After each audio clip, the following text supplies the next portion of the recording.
Another healthy Thomas Cook holidaymaker died in Egypt in similar circumstances to a British couple last week.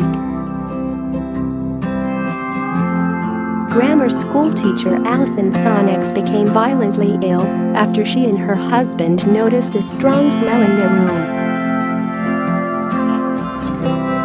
Her death in April mirrors those of Susan and John Cooper, who collapsed at their Thomas Cook hotel just over a week ago after reports of a strange odor. All three deaths were blamed on natural causes by the Egyptian authorities. But Thomas Cook said the Coopers' deaths were unexplained and launched a dramatic evacuation of the five-star Stegenberger Aqua Magic Hotel in Hurghada, with 300 British guests either flown home or switched to other hotels.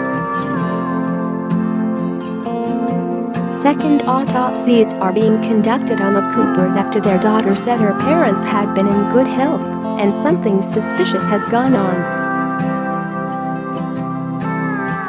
Now the Mail can reveal that fit and healthy Mrs. Sonics, 54, also died in strange circumstances during her Thomas Cook holiday to the Red Sea resort of Marsa Alam in April.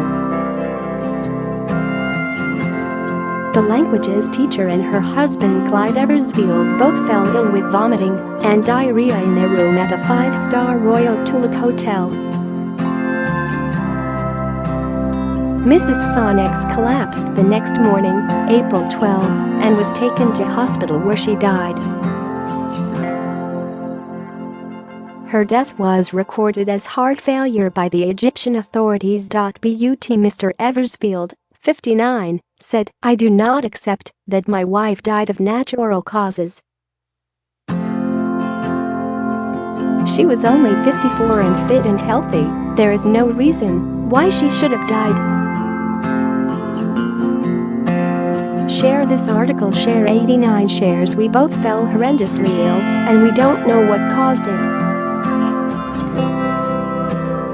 I think there was something in that room that caused us to fall ill. Engineer Mr. Eversfield, from Ramsgate, Kent, said that when he read about the Coopers' deaths and their daughter Kelly Ormerod reporting a strange odor in their room, he feared a cover-up.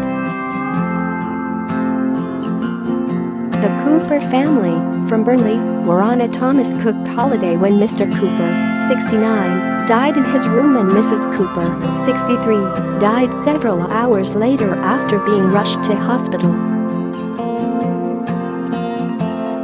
Mr. Eversfield said yesterday, "I was stunned when I read about the couple. There were so many similarities in what happened to us. I feel like what happened when my wife died is being covered up in some way, as appears to be happening now with this case. It is not a one-off. 3 people, who their relatives believed were fit and healthy, have died. There are several common denominators. Something is clearly wrong." Mr. Eversfield claimed that towards the end of his week-long holiday, he noticed an odor in his room after 2 neighboring rooms were sealed off with masking tape.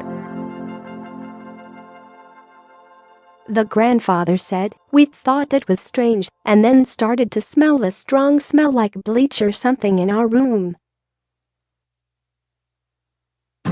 The next day the couple enjoyed the final day of their holiday, then ate at the hotel buffet before retiring to their room to prepare for their flight the following morning. At about 1 a.m. we started to feel really sick. We were up through the early hours with projectile vomiting and diarrhea, he said. Desperate to get home, the couple prepared to check out, but Mrs. Sonics collapsed and they were rushed to hospital. They were placed on drips, but 30 minutes later Mrs. Sonics fell unconscious and was rushed to intensive care. I was left in the room on a drip. Someone came in 2 hours later and told me my wife had died, said father of 3 Mr. Eversfield, who recovered after 3 days.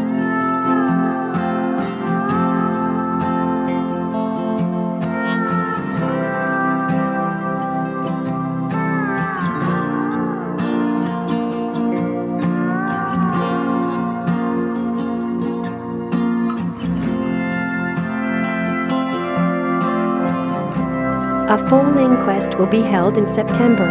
Yesterday it was claimed that 2 guests evacuated from the Coopers Hotel had Shigella, a contagious cause of food poisoning said to kill hundreds of thousands a year worldwide. Thomas Cook said Mrs. Sonnex's death was registered as natural causes, and we are fully supporting the coroner who is investigating. The holiday firm is still investigating the hotel, where the Coopers fell ill, carrying out tests on food, water supplies and air conditioning units after several other guests reported feeling unwell.